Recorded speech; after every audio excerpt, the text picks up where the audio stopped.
اسلام نے جس عورت کو عزت دیا، مقام دیا، مرتبہ دیا، بلندی دی ہے، آج وہی عورت کہتی ہیں کہ اسلام نے ہمیں کون سی آزادی دی ہے اور کون سا عزت دیا ہے۔ بڑے افسوس کی بات ہے کہ آج کل مسلمانوں نے اپنے اسلامی تعلیمات کو چھوڑا ہے اور اسلامی تعلیمات کی بالکل معلومات نہیں ہے اور صرف اسلام پر وار کرتی ہیں۔ یہ تصویر آج کل بہت زیادہ وائرل ہو رہا ہے اور اکثر خواتین کہتی ہیں کہ یہ تصویر ذہنی مریضوں کے لیے ہے، یعنی جو لوگ اسلام کا دعوت دیتے ہیں ان کو ذہنی مریض کہتے ہیں۔ تو سب سے پہلے میں آپ سے پوچھتا ہوں کہ تاریخ اٹھا کر دیکھ لو، جتنے مذاہب ان کو دیکھ سکتے ہو، اسلام سے زیادہ عورت کو عزت کسی مذہب نے نہیں بخشا ہے۔ ورنہ تاریخ ہمارے سامنے ہے کہ آج سے 1400 سال پہلے عورت کے ساتھ کون کون سے ظلم کیے جاتے تھے۔ عورت جا رہی ہے راستے پر، مردوں نے اندازہ لگایا کہ اس کے پیٹ میں بچی ہے یا بچہ ہے، فوراً اس کے پیٹ کو چیر دیا۔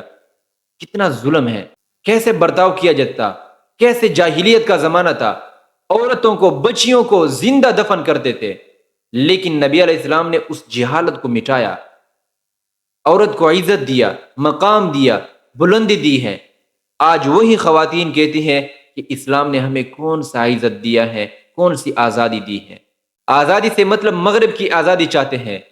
مغرب نے تو عورت کو عزت نہیں دیا ہے، مغرب نے تو عورت کو مرد کا جوتا بنایا ہے، ٹش پیپر بنایا ہے کہ عورت کو استعمال کر لے اس کے بعد پھینکے۔ وہاں پر تو ماں بیٹے کی تمیز نہیں ہے، بیٹی باپ کی تمیز نہیں ہے۔ وہاں پر سب سے پہلے آپ دیکھ لو کہ اللہ تعالیٰ نے ایک عورت کو بنایا کس طرح ہے۔ اللہ تعالیٰ نے حضرت آدم علیہ السلام کو مٹی سے بنایا، لیکن عورت کو مٹی سے نہیں بنایا ہے۔ عزت کی وجہ سے، مقام کی وجہ سے، بلندی کی وجہ سے عورت کو مٹی سے نہیں بنایا۔ اللہ تعالیٰ نے فرمایا کہ مٹی لاؤ، مٹی لایا گیا، پانی لایا گیا، اس کے بعد اس کو گھوندا، پھر اس کے بعد ایک صورت بنائی، ایک پتلا بنایا حضرت آدم علیہ السلام کو۔ وہ پتلا، وہ صورت جو تھا حضرت آدم علیہ السلام کا، وہ 40 سال تک ننگا پڑا رہا، 40 سال تک ننگا پڑا رہا۔ اگر اللہ تعالیٰ چاہتا تو حضرت حوا علیہ السلام کی صورت بھی بنا سکتا، لیکن اللہ تعالیٰ نے نہیں کیا۔ اس وقت تو پردے کا حکم بھی نہیں تھا، کوئی انسان تھا نہیں، تو پھر پردہ کیا ہوتا۔ اس کے باوجود اللہ تعالیٰ نے حضرت حوا علیہ السلام کے جسم کو، صورت کو ننگا نہیں کیا۔ 40 سال کے بعد حضرت آدم علیہ السلام کی صورت میں، پتلے میں روح ڈالی، کپڑے پہنائے، اس کے بعد جنت میں ڈالا۔ جنت میں حضرت آدم علیہ السلام اکیلے ہوتے تھے۔ انسان اکیلا ہوتا ہے، پریشان ہوتا ہے، کچھ سمجھ نہیں آتے ہیں، تو اللہ تعالیٰ نے حضرت آدم علیہ السلام کو جنت میں بے انتہا زیادہ انتظار کرایا۔ تو جب کوئی بڑی چیز آپ کو ملتی ہے تو آپ اس کے لیے انتظار کرتے ہو۔ تو اللہ تعالیٰ نے حضرت آدم علیہ السلام کو جنت کا انتظار نہیں کرایا، لیکن حضرت حوا علیہ السلام کا انتظار کرایا۔ جب اللہ تعالیٰ نے ارادہ کیا حضرت حوا علیہ السلام کو پیدا کرنے کا، تو حضرت آدم علیہ السلام کو سلا دیا اور فرشتوں کی آنکھوں پر پٹی باندھ دی۔ اس کے بعد حضرت حوا علیہ السلام کو پیدا کیا سمیت کپڑوں کے، یعنی ایک سیکنڈ کے لیے بھی ننگا نہیں کیا۔ تو یہ سب سے بڑا سبق ہے ان خواتین کے لیے جو ننگ چاہتے ہیں، جو پردہ نہیں چاہتے ہیں۔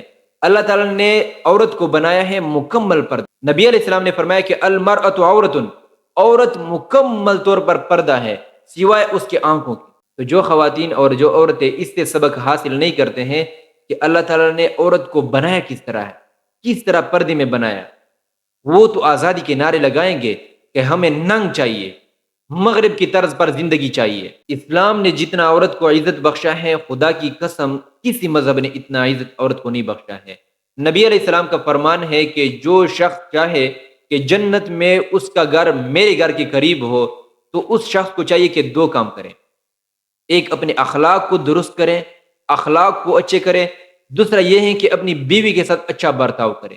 بیوی کے ساتھ اچھا برتاؤ کرے گا تو یہ بھی اخلاق کے زمرے میں آتا ہے، لیکن بیوی کو الگ طور پر ذکر اس لیے کیا ہے کہ بعض لوگوں کے باہر اخلاق بڑے اچھے ہوتے ہیں، جب گھر آتے ہیں تو بڑے غصے وغیرہ ہوتے ہیں۔ تو نبی علیہ السلام نے اس کو الگ طور پر اس لیے ذکر کیا کہ ان کے اخلاق گھر میں بھی اچھے ہو، تو وہ جنت میں میرے گھر کے قریب ان کا گھر ہوگا۔ یہ نہیں کہا کہ جس شخص نے جہاد کیا، جس شخص نے تبلیغ کیا، جس شخص نے ذکر کیا، جس شخص نے مراقبہ کیا، یہ شرائط نہیں رکھے ہیں اپنی بیوی کے ساتھ اچھا برتاؤ۔ تو کسی مذہب کی کتاب میں مجھے آپ یہ دکھا سکتے ہیں کہ اس نے عورت کو اتنا عزت دیا ہو جتنا اسلام نے دیا ہے؟ اور صرف یہاں تک نہیں ہے، اس کے علاوہ بے شمار احادیث موجود ہیں۔ نبی علیہ السلام نے فرمایا کہ سب سے بہترین مرد وہ ہیں جو اپنی عورت کے ساتھ اچھا ہو۔ اب یہ عورت کو اتنا عزت اور مقام اور مرتبہ کیوں دیا؟ اور پھر یہی خواتین کہتی ہیں کہ ہمیں آزادی مغرب کی طرز پر چاہیے. بڑے افسوس کی بات ہے.